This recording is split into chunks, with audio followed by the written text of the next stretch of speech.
चलिए देखते हैं। हम लोग जो है इस क्लास की शुरुआत ऑर्गेनिक से करेंगे और ऑर्गेनिक का जो टॉपिक हम आज शुरू करने जा रहे हैं वो है एरोमेटिसिटी। देखते हैं एरोमेटिसिटी क्या है, किसी कंपाउंड के साथ कौन सा ऐसा प्रॉपर्टी जुड़ा होता है कि हम कहेंगे कि कंपाउंड में एरोमेटिसिटी है।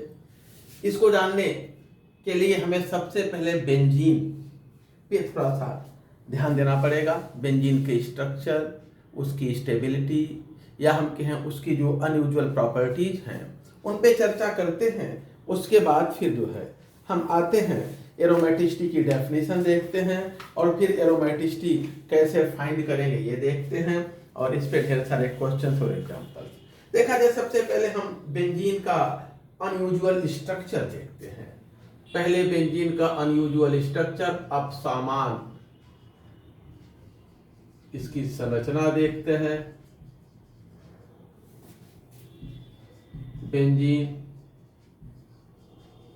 बेंजीन के अनयूजुअल स्ट्रक्चर्स देखते हैं।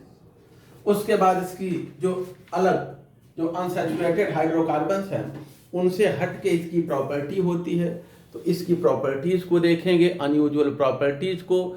उसके बाद फिर जो है हम इसकी रिजोनेटिंग स्ट्रक्चर्स और अनयूजुअल स्टेबिलिटी पर आते हैं। देखा जाए अगर हम किसी कॉन्जुगेटेड एल्कीन को ले, जैसे 1,3-ब्यूटाडाइन ले रहे, 1,3-ब्यूटाडाइन, इसमें आप देखेंगे कि यहां पर एक जो है डबल बॉन्ड है, डबल बॉन्ड, और इसकी जो बॉन्ड लेंथ है 1.48 एंगस्ट्रॉम के बराबर पाई गई। बॉन्ड लेंथ 1.48 एंगस्ट्रॉम के बराबर। उसके बाद उसके जस्ट बगल में एक सिंगल बॉन्ड है, सिंगल बॉन्ड। हम स्ट्रक्चर से, संरचना से जुड़ी जो अनयूजुअल प्रॉपर्टीज हैं उनको देख रहे हैं। सिंगल बॉन्ड है और इसकी जो बॉन्ड लेंथ है, जो सिंगल बॉन्ड है उसकी बॉन्ड, अच्छा सॉरी, ये डबल बॉन्ड की बॉन्ड लेंथ जो है 1.34 एंगस्ट्रॉम है, 1.34 एंगस्ट्रॉम, और सिंगल बॉन्ड की बॉन्ड लेंथ 1.48 एंगस्ट्रॉम है। दो तरह के बॉन्ड हैं, double bond, single bond. Double bond की बॉन्ड लेंथ अलग है, सिंगल की अलग है। ऐसा एल्कीन के स्ट्रक्चर में होता है। लेकिन अगर हम बेंजीन के स्ट्रक्चर को देखें तो बेंजीन में भी, जैसा कि हम लोग जानते हैं कि इसमें भी अल्टरनेट डबल सिंगल बॉन्ड होता है। अगर ये बात जैसा हम बेंजीन के स्ट्रक्चर में हम देखते हैं, इसमें भी अल्टरनेट डबल सिंगल बॉन्ड होते हैं, इसकी भी बॉन्ड लेंथ वही होना चाहिए जो कि डबल सिंगल बॉन्ड का होता है। अगर आप इसके सिंगल बॉन्ड की बॉन्ड लेंथ देखना चाहेंगे तो ये जो है बॉन्ड लेंथ जो है इसके सिंगल बॉन्ड के बराबर नहीं होता, बल्कि 1.397 एंगस्ट्रॉम के बराबर होता है। 1.397 एंगस्ट्रॉम के बराबर है। और उसके बाद जो है डबल बॉन्ड को देखेंगे, इसकी भी बॉन्ड लेंथ वही है। हमने कॉन्जुगेटेड एल्कीन में देखा single bond, double single bond बड़ा है, डबल बॉन्ड छोटा है, दोनों की बॉन्ड लेंथ अलग है। लेकिन बेंजीन में दोनों की बॉन्ड लेंथ सेम है। जो सिंगल बॉन्ड की बॉन्ड लेंथ है वही डबल बॉन्ड की है, अर्थात इसके स्ट्रक्चर में कुछ एबनॉर्मलिटी है। अब सामान्य स्ट्रक्चर है, अदरवाइज सिंगल डबल बॉन्ड की बॉन्ड लेंथ एक जैसी न होती। स्ट्रक्चर में कुछ डिस्टरबेंस यहाँ पर है, यानी इसका अब सामान्य स्ट्रक्चर है, अनयूजुअल स्ट्रक्चर है। केकुले ने बेंजीन का रेजोनेंस स्ट्रक्चर प्रस्तुत किया। इस एबनॉर्मलिटी को, इस एबनॉर्मल स्ट्रक्चर को एक्सप्लेन करने के लिए केकुले ने रेजोनेंस स्ट्रक्चर प्रपोज किया। इन्होंने कहा कि जो इसमें डबल अल्टरनेट डबल बॉन्ड है, ये सिंगल बॉन्ड में और सिंगल बॉन्ड डबल बॉन्ड में कन्वर्ट होता रहता है। इस प्रकार से केकुले ने बेंजीन का ये रिजोनेटिंग स्ट्रक्चर दिया और इन्होंने इस रिजोनेंस के आधार पर इस अनयूजुअल स्ट्रक्चर को एक्सप्लेन करने का प्रयास किया। इन्होंने कहा कि जो डबल बॉन्ड है वो किस में बदल जाता है, सिंगल में, और ये डबल सिंगल में, सिंगल डबल में, फिर ये आगे ये इसमें बदल गया, ये इसमें बदल गया, इसमें। इस प्रकार से डबल सिंगल बॉन्ड एक दूसरे में चेंज होते रहते हैं। ये न तो ट्रू सिंगल बॉन्ड रह पाता है, न ट्रू डबल बॉन्ड। यही कारण है कि इनके जो बॉन्ड लेंथ हैं वो सभी बॉन्ड के एक जैसे होते हैं, ऐसा केकुले का कहना था। ये केकुले स्ट्रक्चर है, ऐसा जो है लॉजिक केकुले ने दिया। अब स्ट्रक्चर तो हमने इसका अब सामान्य देखा, एबनॉर्मल स्ट्रक्चर हमने इसका देखा। अब हम जरा इसकी जो है एबनॉर्मल कुछ प्रॉपर्टीज भी होती हैं, इसकी अनयूजुअल प्रॉपर्टीज भी होती हैं। अनयूजुअल प्रॉपर्टीज को देखें जरा। अनयूजुअल प्रॉपर्टीज इसकी,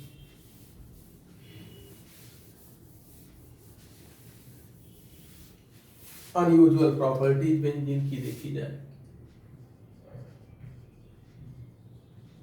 हमने इसका अनयूजुअल स्ट्रक्चर देखा, एल्कीन से हटके इसका स्ट्रक्चर होता है। अब हम इसकी अनयूजुअल प्रॉपर्टीज देखेंगे, अब सामान्य गुण देखेंगे जो कि सामान्य एल्कीन से हटके होता है। फिर हम इसकी स्टेबिलिटी पर आएंगे, स्टेबिलिटी भी सामान्य एल्कीन से हटके होता है। और इन्हीं सबको हम एक्सप्लेन करने के लिए आगे देखेंगे कि रेजोनेंस थ्योरी फेल हो जाती है इनको एक्सप्लेन करने के लिए।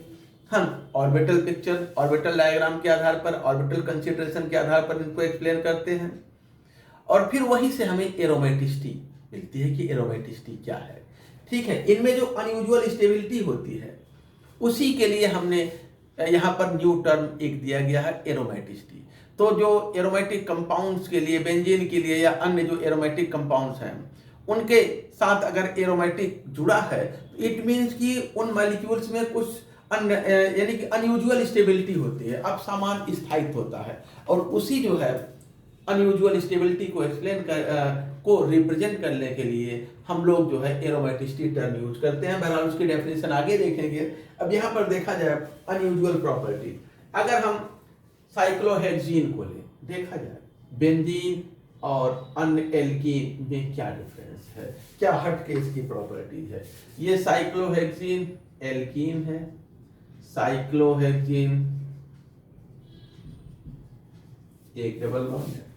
इसको अगर जो है आप पोटेशियम परमैंगनेट के साथ KMnO4 के साथ अगर आप इसका ऑक्सीडेशन करते हैं, हाइड्रोक्सिलेशन करते हैं, तो दो हाइड्रोक्सिल ग्रुप, ये डबल बॉन्ड टूटता है और दो हाइड्रोक्सिल ग्रुप जुड़ते हैं। पोटेशियम परमैंगनेट लीजिए या ऑस्मियम टेट्राक्साइड लीजिए, इन रिएजेंट्स के साथ जो हाइड्रोक्सिलेशन होता है वो सेम साइड से होता है, यानी दोनों हाइड्रोक्सिल ग्रुप डबल बॉन्ड पर एक ही साइड से जुड़ते हैं। दोनों एबव द प्लेन होंगे या दोनों बिलो द प्लेन होंगे। तो चलिए, हमने हाइड्रोक्सिलेशन किया यानी कि इसका ऑक्सीडेशन किया, इस पे हाइड्रोक्सिल ग्रुप जोड़ा, तो दोनों सेम साइड से चूंकि जुड़ेंगे तो चलिए दोनों हाइड्रोक्सिल ग्रुप हम जो है ऊपर से लगा दिया, दोनों को ऊपर से एबव द प्लेन। तो दोनों जो हाइड्रोजन है वो नीचे चले जाएंगे, हाइड्रोजन बिलो द प्लेन चले जाएंगे। हाइड्रोजन जो है इस प्रकार से बिलो द प्लेन, ये दो हाइड्रोजन, ठीक है। अब यहां पर देखा जाए उसके साथ MnO2 बनता है। पोटेशियम परमैंगनेट का जो सॉल्यूशन होता है, 2% सॉल्यूशन ले लें हम लोग, 2% एक्वस KMnO4, इसको हम बेयर्स रिएजेंट कहते हैं, रिएजेंट। और ये यूज होता है किसी भी एल्कीन में अनसैचुरेशन, असंतृप्तता को टेस्ट करने के लिए, used to test unsaturation in alkene. Alkenes में या एल्काइंस में हम कहें जो अनसैचुरेटेड कंपाउंड होते हैं उनको एल्किन या एल्काइन में, या हम कहें हाइड्रोकार्बन कह रहे हैं, हाइड्रोकार्बन में अगर अनसैचुरेशन है, डबल बॉन्ड है, ट्रिपल बॉन्ड है, तो उसके लिए इसमें होता क्या है, ये जो बेयर्स रिएजेंट है इसका कुछ पर्पल कलर होता है, पर्पल कलर होता है, और अगर आप इसमें एल्किन या एल्काइन पास करेंगे तो पर्पल कलर डिसअपीयर हो जाता है, पर्पल कलर इसका डिसअपीयर हो जाता है। एल्कीन साइक्लोहेक्सीन इस टेस्ट को, इस रिएक्शन को देता है। लेकिन अगर आप इसी की जगह बेंजीन लेते हैं, बेंजीन लीजिए और बेंजीन के साथ यही रिएक्शन कराइए, बेंजीन में भी डबल बॉन्ड है, अल्टरनेट डबल बॉन्ड, यहाँ पे भी है, तीन डबल बॉन्ड है बेंजीन में। जिस तरह से साइक्लोहेक्सीन में डबल बॉन्ड, वैसे यहाँ पे भी है, यहाँ पे तीन डबल बॉन्ड है। और इसको KMnO4 के साथ एक्वस मीडियम में रिएक्शन कराएंगे तो यहां पर नो चेंज इन कलर, जो पर्पल कलर डिकलराइज हो जा रहा था एल्कीन डालने पर, एल्कीन को अगर इस सोल्यूशन से पास किया जाए तो यहां पर कोई कलर चेंज नहीं था, no colour change, colour disappear नहीं हुआ, कलर चेंज नहीं हुआ, इट मीन्स कि यहाँ पे कोई रिएक्शन नहीं हो रहा है। तो है ना बेंजीन का ये एबनॉर्मल प्रॉपर्टी, बेंजीन का असामान्य गुण है। एल्कीन जिस रिएक्शन को देते हैं, बेंजीन में भी यद्यप अनसैचुरेशन है, बेंजीन में भी एल्कीन जैसे मल्टीपल बॉन्ड है, डबल बॉन्ड है, बट ये उस रिएक्शन को, एल्कीन वाले रिएक्शंस को शो नहीं करता है, ये जो है रिएक्शन को शो नहीं करता है। अब देखा जाए नेक्स्ट, अगर हम एल्कीन लें, साइक्लोहेक्सीन, साइक्लोहेक्सीन को यदि आप ब्रोमीन से रिएक्ट कराइए, कार्बन टेट्राक्लोराइड की वजह से, यदि आप साइक्लोहेक्सीन को ब्रोमीन से रिएक्ट कराइए, ब्रोमीन CCl4 में, तो आप देखेंगे कि ब्रोमीन का रेड कलर होता है, रेड कलर ब्रोमीन सोल्यूशन का होता है, ये डिसअपीयर हो जाता है, ब्रोमीन इस पे जुड़ जाते हैं, ब्रोमीन इस पे जुड़ जाएंगे, यहां से हट जाएंगे, तो रेड कलर जो है ब्रोमीन का वो डिसअपीयर हो जाता है। Red colour of bromine disappear, bromine का रेड कलर डिसअपीयर हो जाता है, अर्थात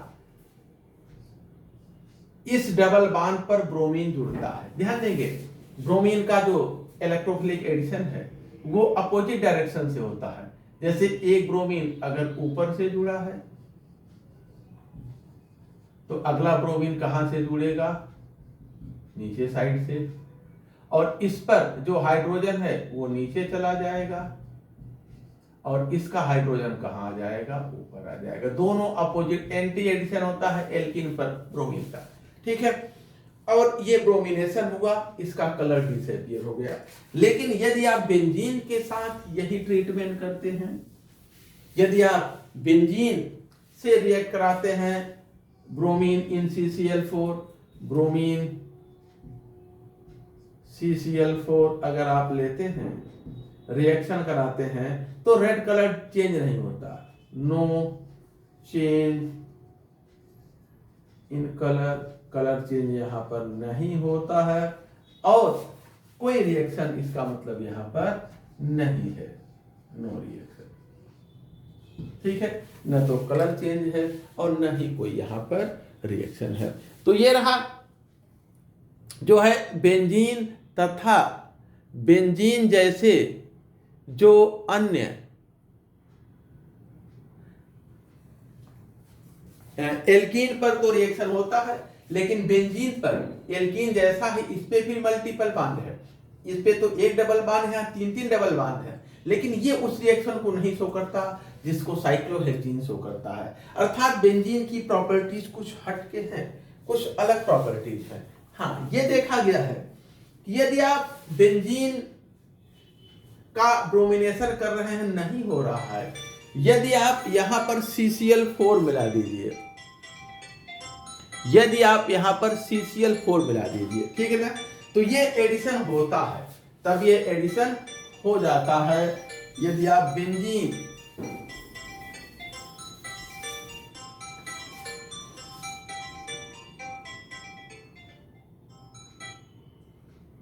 यदि आप जो है बेंजीन लेते हैं और इस पर इसका ब्रोमिनेशन करते हैं, बेंजीन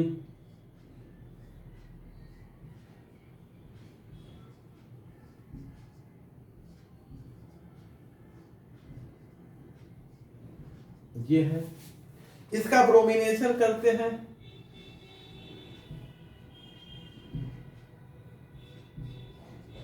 अब यहां पर आप आयरन ब्रोमाइड मिला दीजिए कैटलिस्ट के रूप में। इसी में वैसे तो रिएक्शन नहीं होता है, ब्रोमिनेशन नहीं होता, इसके पहले नहीं हो रहा था, लेकिन यदि FeBr3 मिला देते हैं कैटलिस्ट, यदि आप इसको मिला देते हैं तो ये देखा गया है कि जो कलर है ब्रोमीन का जो रेड कलर है वो धीरे धीरे डिसअपियर होने लगता है। ब्रोमीन का रेड कलर डिसअपियर होता है धीरे धीरे, slow. Red colour of bromine, colour of bromine disappear slowly, धीरे धीरे स्लो रेट से ब्रोमीन का जो रेड कलर है वो डिसअपियर होने लगता है। अब यहां प्रश्न ये उठता है कि ब्रोमीन डीकलराइज हो रहा है, इसका मतलब कि ब्रोमीन यहां रिएक्ट कर रहा है। ब्रोमीन का रिएक्शन कैसे है? क्या ब्रोमीन इसकी प्रेजेंस में यहां एडिशन कर रहा है? नहीं, यह देखा गया है कि ब्रोमीन यहां एडिशन नहीं करता, बल्कि इलेक्ट्रोफिलिक सब्स्टिट्यूशन होता है बेंजीन रिंग पर ब्रोमीन द्वारा, और डबल बॉन्ड एज सच बने रहते हैं। यहां से एक हाइड्रोजन हट जाता है और उसकी जगह जो है एक ब्रोमीन ले लेता है, ब्रोमीन, ठीक है, और जो हाइड्रोजन निकलता है यहां से एक, वो अगले ब्रोमीन के साथ HBr बना लेता है, डॉट, न कि इस प्रकार का।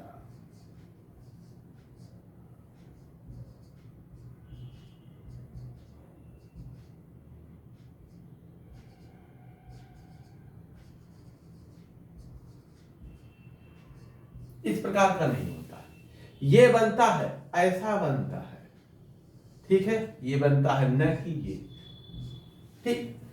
यानी ब्रोमीन फेरिक क्लोराइड की प्रेजेंस में जो ब्रोमीन का कलर डिसअपियर होता है, उसका कारण यहां पर डबल बॉन्ड पर सब्स्टिट्यूशन एडिशन नहीं है, बल्कि हाइड्रोजन का बेंजीन रिंग से हाइड्रोजन का सब्स्टिट्यूशन है, इसलिए कलर चेंज होता है, कलर इसका डिकलराइज होता है। Double bond as such retain रहते हैं, डबल बॉन्ड एज सच बने रहते हैं। तो हमने बेंजीन के स्ट्रक्चर से जुड़ी कुछ एबनॉर्मलिटी देखी, उसके बाद बेंजीन की प्रॉपर्टीज से जुड़ी कुछ एबनॉर्मलिटी देखी।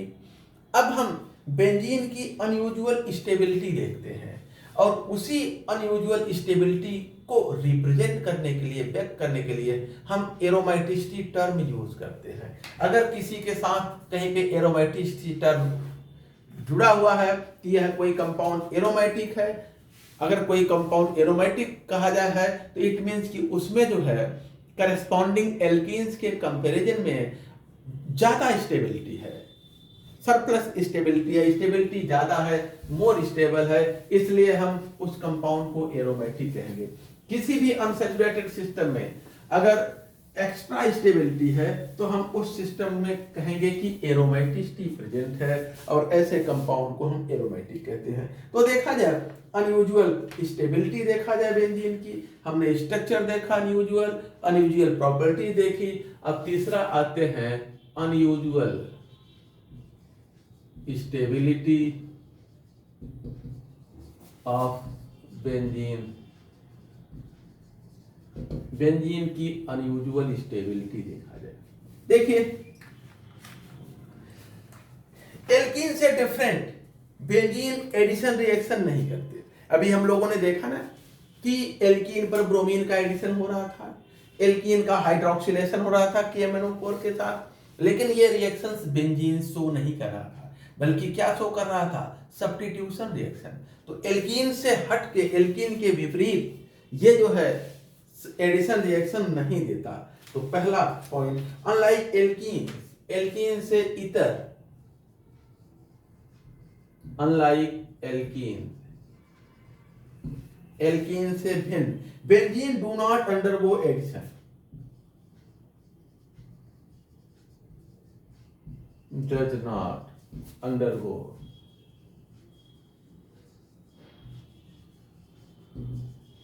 एडिशन। बेंजीन एडिशन रिएक्शन नहीं देता, जो क्या सजेस्ट करता है, जो यह बताता है, जिससे हमें यह जानकारी मिलती है कि बेंजीन की एक्स्ट्रा अनयूजुअल स्टेबिलिटी होती है, इसका डबल बॉन्ड इजी वे में टूटता नहीं, तभी तो एडिशन नहीं होता।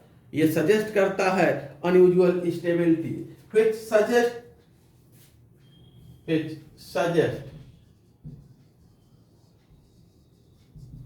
unusual, असामान्य stability in the benzene. Benzene में एडिशन न होना, बेंजीन का एडिशन रिएक्शन न देना उसकी अनयूजुअल स्टेबिलिटी को सजेस्ट करता है, बताता है, रिप्रेजेंट करता है। देखा जाए अब कैसे इसमें स्टेबिलिटी है, इसको जानने के लिए अगर हम साइक्लोहेक्सीन का हाइड्रोजनेशन करें, इसका हीट ऑफ हाइड्रोजनेशन, जब हम डबल बॉन्ड पर हाइड्रोजन जोड़ेंगे, डबल बॉन्ड ब्रेक करेगा और इस पे हाइड्रोजन जुड़ेगा, तो इसमें जो पाई बॉन्ड में जो सरप्लस एनर्जी है वो बाहर आ जाती है, जो एनर्जी निकलती है उसी को हम हीट ऑफ हाइड्रोजनेशन कहते हैं। तो साइक्लोहेक्सीन है,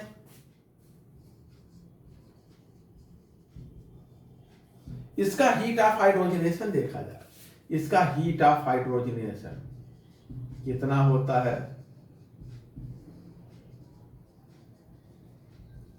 ये होता है 120 किलो जूल पर मोल, 120 किलो जूल पर मोल, या हम कहें ये होता है 28.6 किलो कैलोरी पर मोल, 28.6 किलो कैलोरी पर मोल। ये हीट ऑफ हाइड्रोजनेशन साइक्लोहेक्सीन का होता है। अगर हम साइक्लोहेक्सा 1,4 डाइईन लें, ये साइक्लोहेक्सा 1 2 3 4 5 6, तो 1 और 4 डाइईन, साइक्लोहेक्सा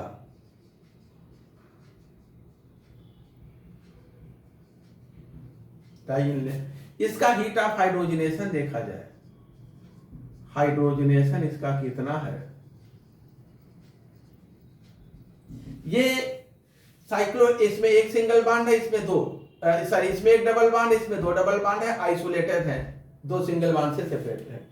इसका heat of hydrogenation 240 kilojoule पर मोल पाया गया, या हम कहें कि 57.4 किलो कैलोरी पर मोल। देखा जाए जो साइक्लोहेक्सीन है उसका लगभग डबल है इसका heat of hydrogenation, about twice of cyclohexene ना। ये जो हीट ऑफ हाइड्रोजनेशन है ये इसका डबल है, 1,4 साइक्लोहेक्सा 1,4 डाइईन, साइक्लोहेक्सा 1,4 डाइईन का जो हीट ऑफ हाइड्रोजनेशन है साइक्लोहेक्सीन का लगभग डबल है। ठीक है, अर्थात हम कहें कि इन पाई बॉन्ड के डीलोकलाइजेशन से, अर्थात रेजोनेंस के कारण यहां एनर्जी में कोई लोअरिंग नहीं है, कोई रिडक्शन नहीं है, अर्थात हम कहें इसका रेजोनेंस एनर्जी 0 है। ठीक है ना, हम कह सकते हैं जैसे जितना ये अकेला डबल बॉन्ड है उतने यहाँ दो डबल बॉन्ड होने पर भी एनर्जी उसका ठीक 2 टाइम्स है। एक डबल बॉन्ड तो इतना heat of hydrogenation, double bond 2 हो गए तो heat of hydrogenation just double हो गया। इसका मतलब कि यहाँ कोई ऐसा फैक्टर नहीं है जो इसकी एनर्जी को रिड्यूस करके स्टेबिलिटी को बढ़ा रहा हो, अर्थात यहाँ पर कोई रेजोनेंस स्टेबिलाईजेशन नहीं है जैसा केकुले ने सजेस्ट किया था। यहाँ पर रेजोनेंस एनर्जी साइक्लो 1 इसकी 0 है, रेजोनेंस एनर्जी जितना अकेले का उसका 2 टाइम्स 2 डबल बॉन्ड का है। Resonance energy is zero, no stabilisation. By delocalisation of pi electron. यहाँ पाई इलेक्ट्रॉन्स के डीलोकलाइजेशन से इस मॉलिक्यूल का कहीं किसी भी प्रकार का कोई स्टेबिलाईजेशन नहीं है। अब हम देखें अगला देखा जाए।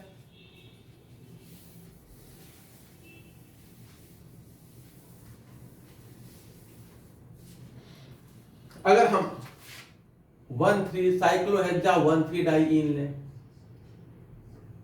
ये साइक्लोहेक्सा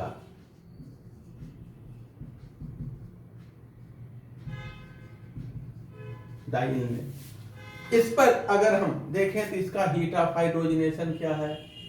हीट ऑफ हाइड्रोजनेशन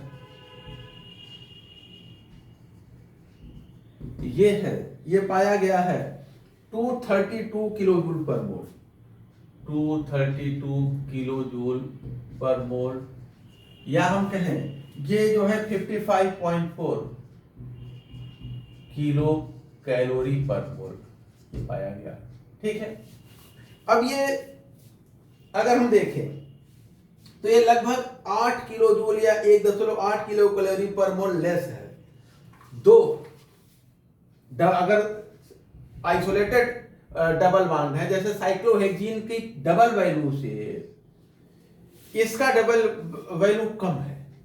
देखिए इसमें दो डबल बॉन्ड थे, इसका रेजोनेंस एनर्जी इतना है, सॉरी हीट ऑफ हाइड्रोजनेशन इतना है, यहाँ पे भी दो डबल बॉन्ड है लेकिन इसका हीट ऑफ हाइड्रोजनेशन कम है, यानी इसके अंदर कम एनर्जी है, इसके अंदर ज्यादा एनर्जी थी, हाइड्रोजनेशन के बाद ज्यादा निकला है, यहाँ हाइड्रोजनेशन के बाद कम निकल रहा है। कितना कम है?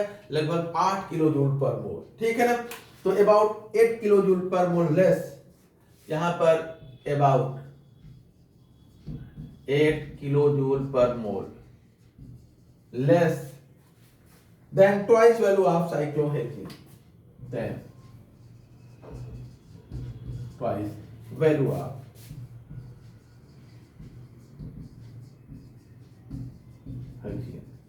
साइक्लोहेक्सीन के अगर हम इसको देखें 1,4 साइक्लोहेक्सीन 1,4 डाइईन में, तो साइक्लोहेक्सीन की डबल वैल्यू के ठीक बराबर है, अर्थात यहाँ कोई रेजोनेंस एनर्जी नहीं है, रेजोनेंस एनर्जी 0 है।